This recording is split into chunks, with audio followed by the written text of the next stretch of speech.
Alors bonjour à toutes, bonjour à tous. J'espère que vous allez très bien, que vous avez bien dormi, que vous allez passer une excellente journée. Alors, hier, vous avez vu ce qui se passait sur le marché. On a eu les taux, d'accord. La Fed a augmenté ses taux et a annoncé, bon, je n'ai pas particulièrement suivi le discours et je n'ai pas encore regardé les informations. En tout cas, et toutes les informations vous seront communiquées dans le groupe Telegram d'ici peu, d'ici 11 heures ou 13 heures.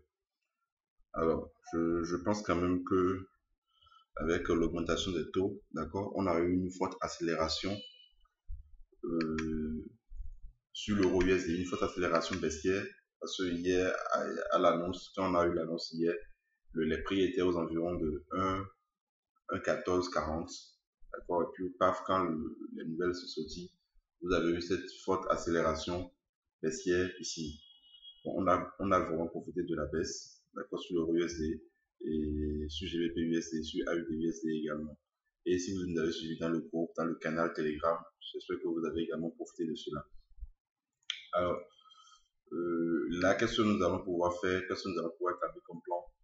Si je suis, bon, j'avais parlé de ce triangle, d'accord, symétrique hier, et je disais tantôt que hier, on pouvait jouer sur le rebond parce que le prix était quelque part ici. Je disais que c'était pas du tout intéressant d'acheter quelque part ici pour aller chercher la bande supérieure, mais plutôt nous allons chercher à jouer sur le rebond de la bande supérieure.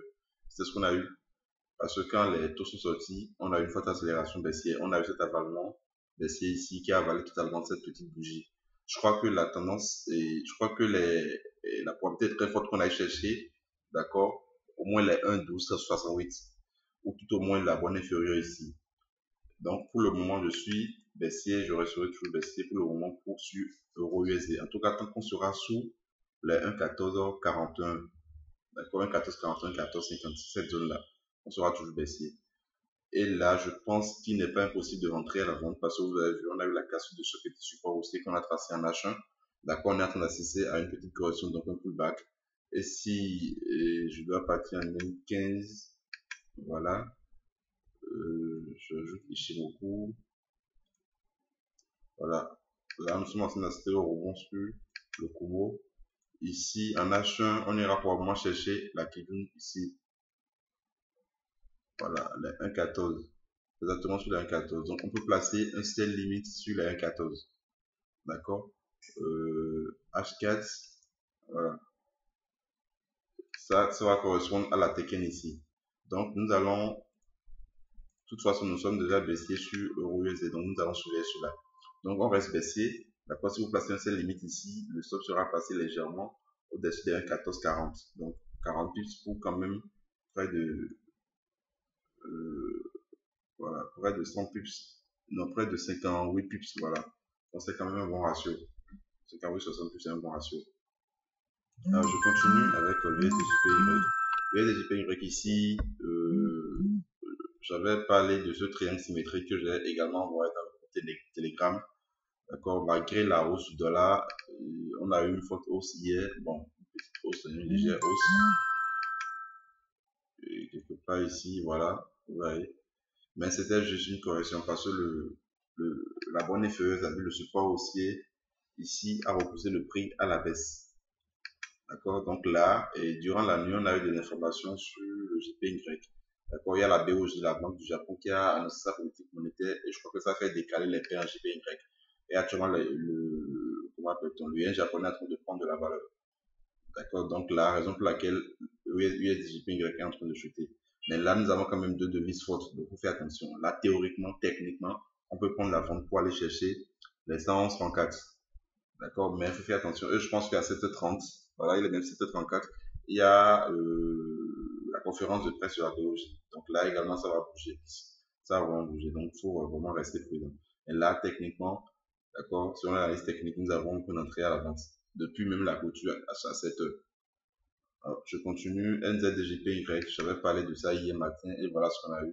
D'accord, forte accélération baissière. Nous allons vraiment profiter de cela. Si vous êtes dans le canal, vous allez voir les résultats. D'accord, NZD, hier on a eu des informations à 22h45 sur le PIB néo-zélandais qui a chuté. D'accord, le consensus était inférieur à la prévision. Donc voilà, on a eu une forte chute. J'avais envoyé ça voilà hier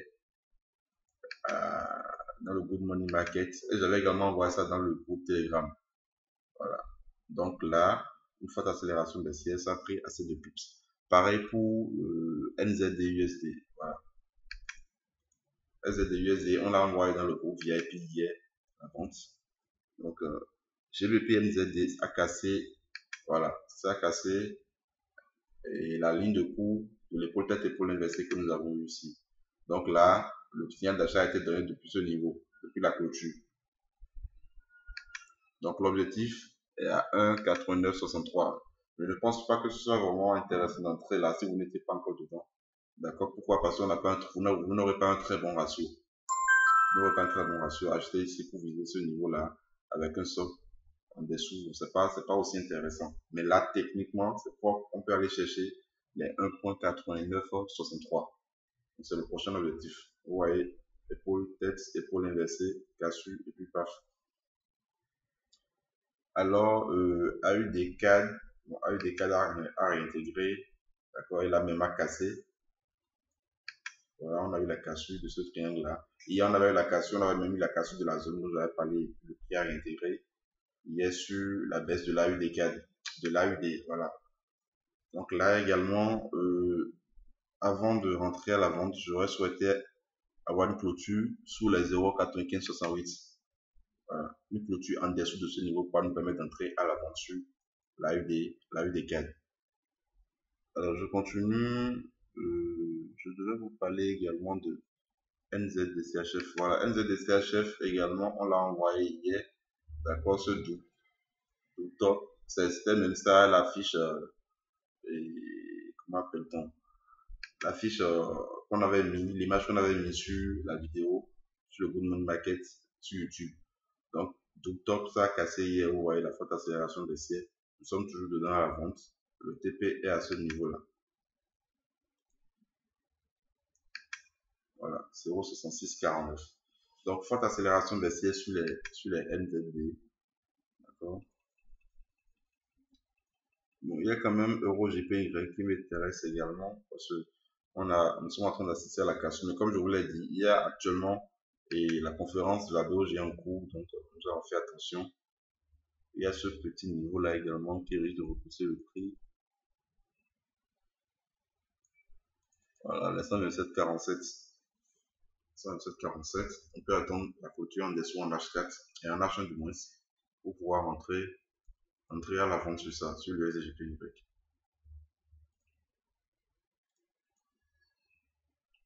Ça forme même un triangle descendant. Hein. Voilà. Donc il faudrait qu'on ait la cassure de 127,47 pour pouvoir entrer à la vente sur ça. OneZD également, j'ai loupé OneZD.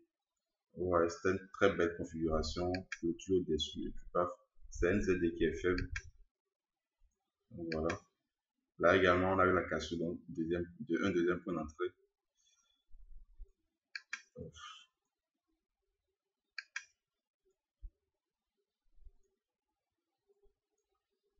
Donc l'objectif, c'est 1,71,09. Mais là, ce ne serait pas bien d'entrer, d'accord, accélération haussière, ce ne serait pas du tout bien. Je vais ajouter Shimoku et voir la Tekken. La Tekken est encore très loin du prix, donc on risque d'avoir un retracement.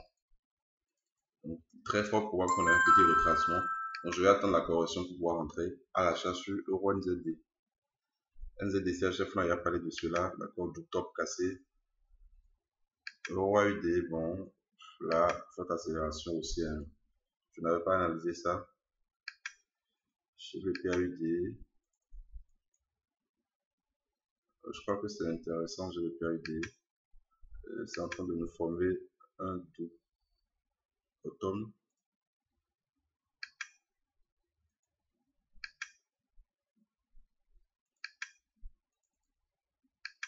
Oui, je crois que c'est quand même intéressant.